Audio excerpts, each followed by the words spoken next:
in Taiwan, and then I really appreciate the hospitality and the great experience, great weather this time. So today's talk is the relationship between the Q angle and frontal and middle during running. The subtitle is greater Q angle may not be the risk factor of patellofemoral pain syndrome.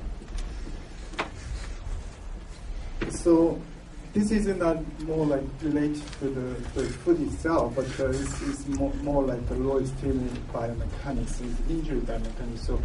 So the Q angle is the angle between the line connecting the anterior superior iliac spine to the center of the patella, and the extension line from the tibia to the artery to the center of the patella.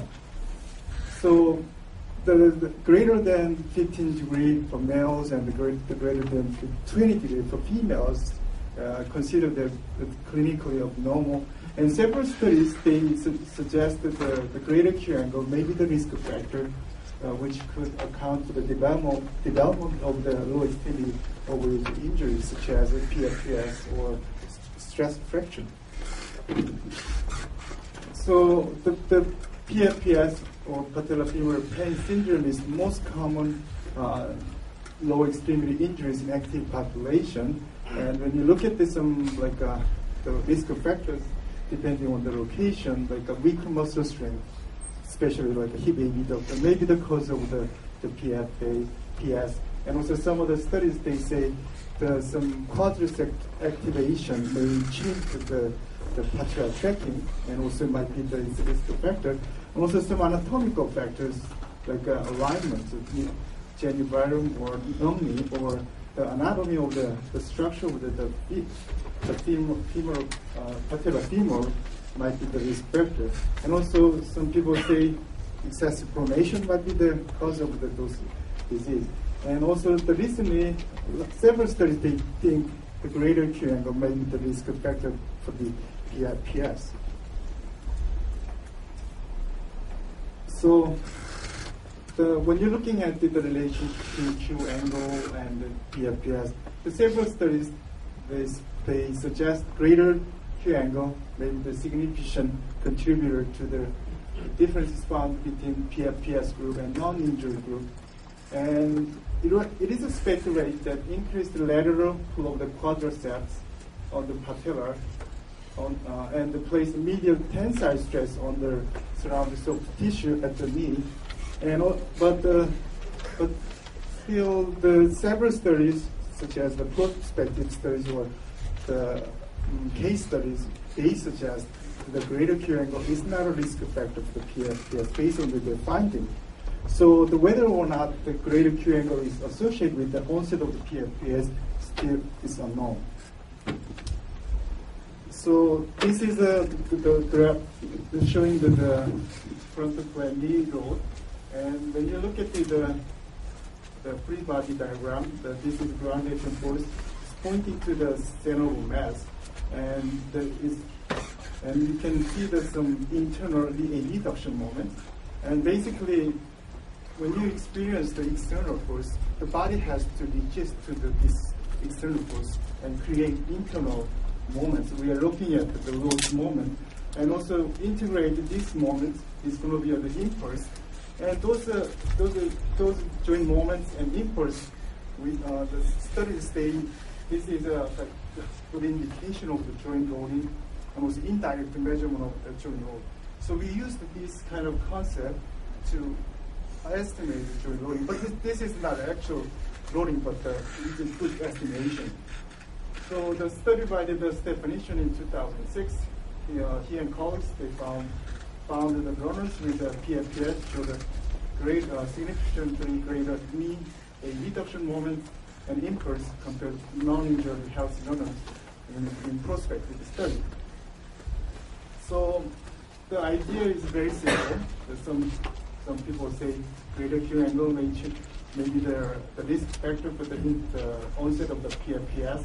And in the prospective study found that the frontal gland load and the PFPS is related. So we are looking at this relationship whether the greater Q angle also relates to the the magnitude of those joint loading. So the purpose of the study was to determine the relationship between Q angle and the magnitude of the knee abduction moment and impulse in healthy subject during running. So we have 31 recreation runners, 21 males, and 10 females participated in this study. And as you can see that they are young and healthy, and they don't have any history of low extremity symptoms or injury, and they also agreed to participate in this study. And talking about the measurement of the Q angle, each subject was asked to stand with their feet 3 inches apart and aligned against the wooden block proposed by the previous study in 1996. And the Q angle was determined statistically by using a goniometer with 3 markers on the anatomical positions. So for the kinematic and kinetic data collection, we used the 6 high-speed cameras by the Motion Analysis Corporation with the post plate, and we placed the markers on the lower extremity, 3 markers each segment, and the subject was asked to run at the speed of 4 meters per second, and also we used the standardized the running shoes for the all subject. And this is a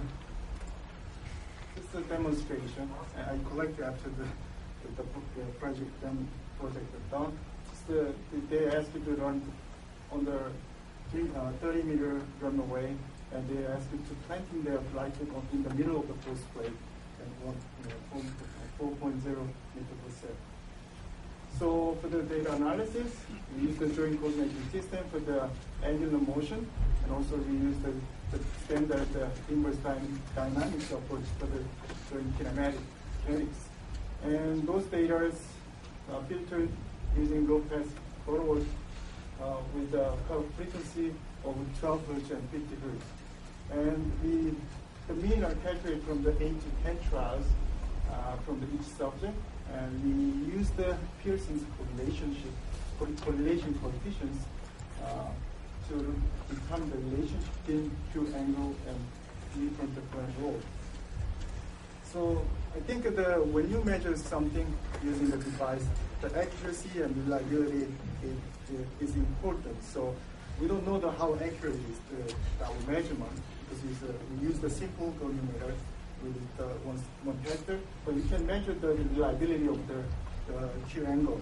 So we use the intra-class correlation with the convex alpha model to evaluate the distribution, extent of agreement between 2 measurements. We can also use some reliability between days, within days. So there are a couple of ways.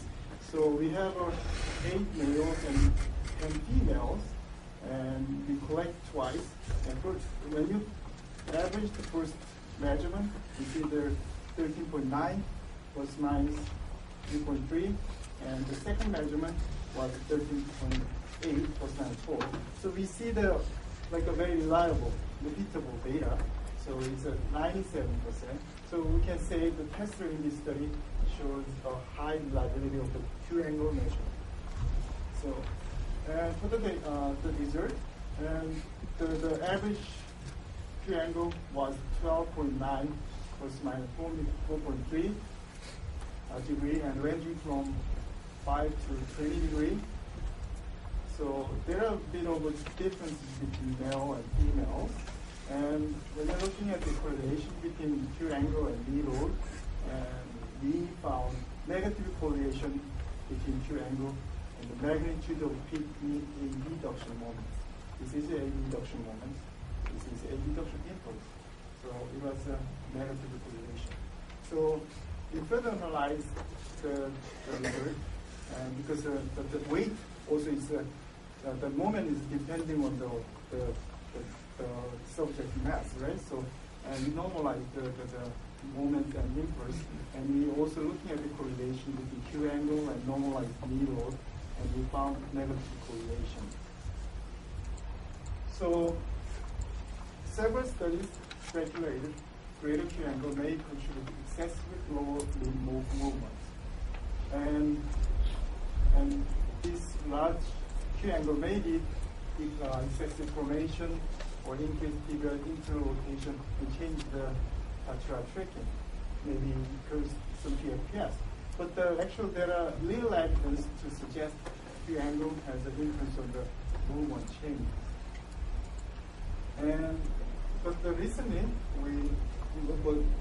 just not recently, usually a lot of studies that we believe increased moments as the indication as a risk factor for joint diseases such as OA, ACL injuries, and PFPS. So the goal of this kind of research is to understand how can we reduce those kind of high load, high moment. So in this case, particularly for the PFPS, the previous study, they found frontal plane internal VA reduction moments or impulse that has been identified as potentially playing a role in the development of PFPS in early population. So, and our result showed the greater Q angle greater than 15 degrees is not associated with a greater knee moment or input. Actually, it shows a relatively lower knee frontal plane load. And so, in some cases, a few subjects who had a Q angle greater than 15 degrees showed a higher than the proposed threshold knee moment. It seems like some subjects, they have a higher load, and maybe they're more exposed to more injurious situation for the particular injury in terms of their loading mechanics. And however, it is still unknown that what kinematic variables or running styles in the dynamic situation are associated with this high moment at the knee. So this is my interpretation. I was surprised. I got a very controversial findings, and then it's hard to believe, but it was simple. I kind of figured out. So this is a greater Q angle. This is normal Q angle, let's say. But the resulting ground reaction force, if those are the same, given is under the assumption is the same direction, the same magnitude. But then you see the greater Q angle here and here during the same space, and you can see the moment arm.